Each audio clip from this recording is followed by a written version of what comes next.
Selamat pagi, Bu. Selamat pagi, teman-teman semua. Nah, pada kesempatan kali ini, di sini Ajeng akan pertama-tama, Ajeng akan memperkenalkan nama terlebih dahulu. Perkenalan, nama saya Ajeng Ayu Putri Dian. Saya dari kelas DEP 2A, itu dari kelompok 4. Di sini saya mempresentasikan hasil kerja kelompok kami, yaitu tentang perencanaan bisnis pariwisata pada mata kuliah pengetahuan pengetahuan usaha pariwisata.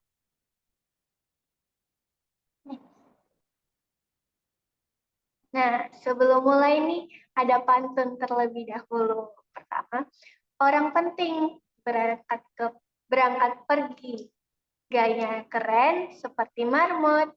Good morning, selamat pagi. Jumpa lagi dengan Ajeng yang imut. Nah, apa apa sih itu perencanaan? Nah, perencanaan adalah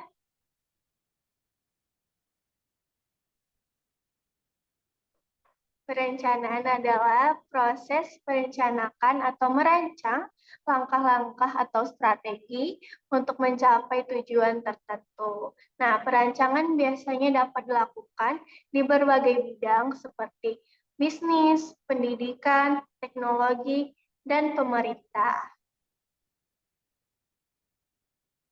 Nah, sedangkan apa sih bisnis pariwisata itu? Bisnis pariwisata adalah bisnis yang berfokus pada industri perjalanan dan pariwisata.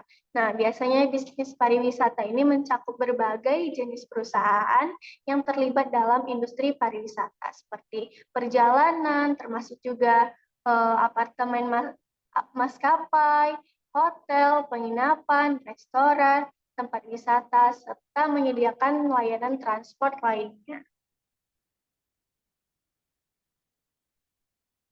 Nah, sedangkan kalau digabungkan, apa sih itu perencanaan bisnis pariwisata? Nah, perencanaan bisnis pariwisata itu bisnis yang merupakan proses penyusunan strategis atau rencana kerja yang ditujukan untuk mengembangkan dan mengolah bisnis yang bergerak khususnya di bidang pariwisata. Nah, di sini ada 7 tahap yang harus dilakukan sebelum merancang bisnis pariwisata. Yang pertama itu ada analisis pasar keuangan. Yang kedua ada penentuan target pasar. Di sini menentukan target pasar yang akan dituju, apakah sesuai atau tidaknya. Dan ketiga itu menentukan produk pariwisata. Nah, menentukan produk ini sesuai tidak dengan target pasar yang akan dituju tadi. Apakah cocok atau enggak dengan produk yang pariwisata yang akan dibuat. Keempat, merancang pemasarannya. Yang kelima, rencana operasional. Itu hampir sama tentang merancang pemasaran atau memasarkan target pasarnya seperti promosi, rencana operasionalnya, manajemen yang terdapat di dalamnya, kemudian yang keenam itu analisis keuangan, dan ketujuh analisis keuangan juga.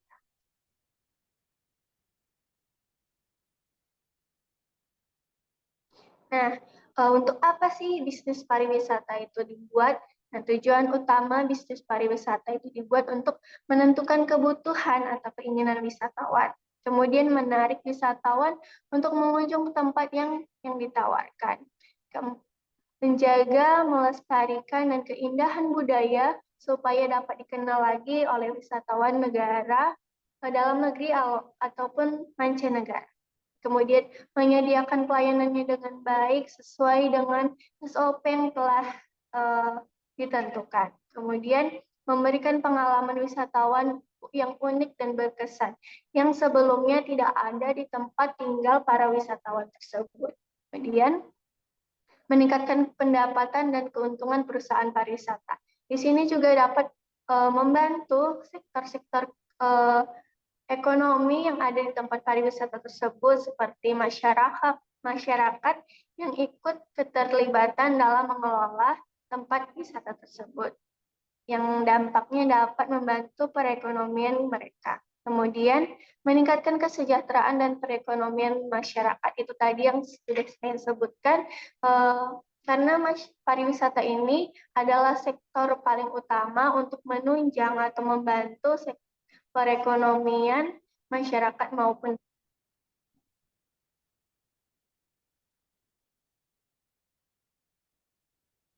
Kemudian tadi setelah kita belajar tujuannya, di sini saya akan menjelaskan fungsi dan bisnis pariwisata.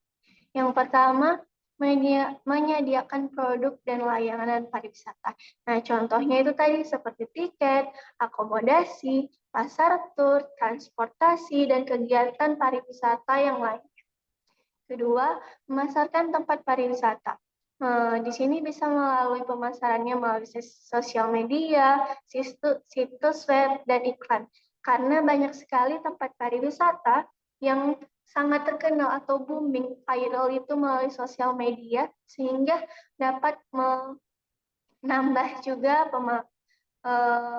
para wisatawan yang ingin berkunjung ke sana. Kemudian, meningkatkan perekonomian lokal, yaitu menciptakan lapangan kerja dalam memberikan kontribusi yang signifikan pada perekonomian lokal. Contohnya tadi, setelah dia viral, setelah dia ramai pengunjung atau wisatawan datang ke sana, sehingga membantu masyarakat lokal atau perekonomian lokal untuk lebih meningkat lagi. Jadi tujuannya juga baik untuk menyejahterakan masyarakat yang tinggal di sekitar tempat destinasi wisata tersebut.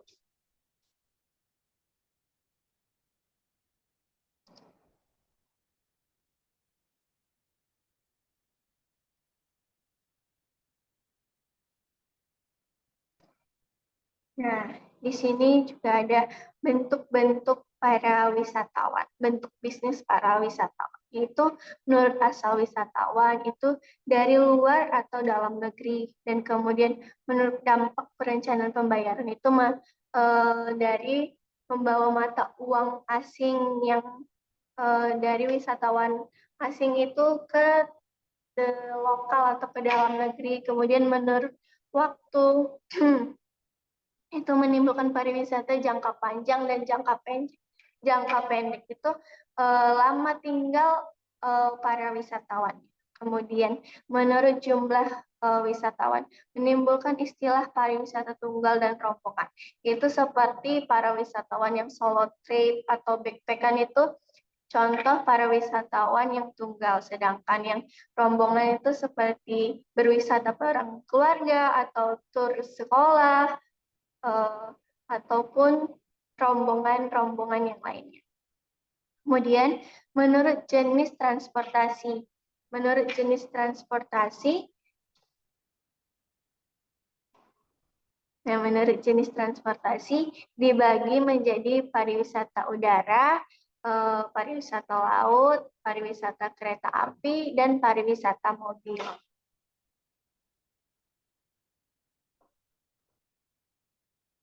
Nah, di sini ada prospek pariwisata terbagi menjadi dua, yaitu membantu kenaikan mencadangkan devisa, yang kedua membantu meningkatkan pendapatan masyarakat. Nah, prospek industri pariwisata di Indonesia diprediksi atau oleh WTO akan semakin cemerlang dengan perkiraan pada tahun 2010 akan mengalami pertumbuhan sehingga 4,2% per tahunnya. Selain itu, sektor industri pariwisata nasional juga memberikan kontribusi nasional bagi program pembangunan.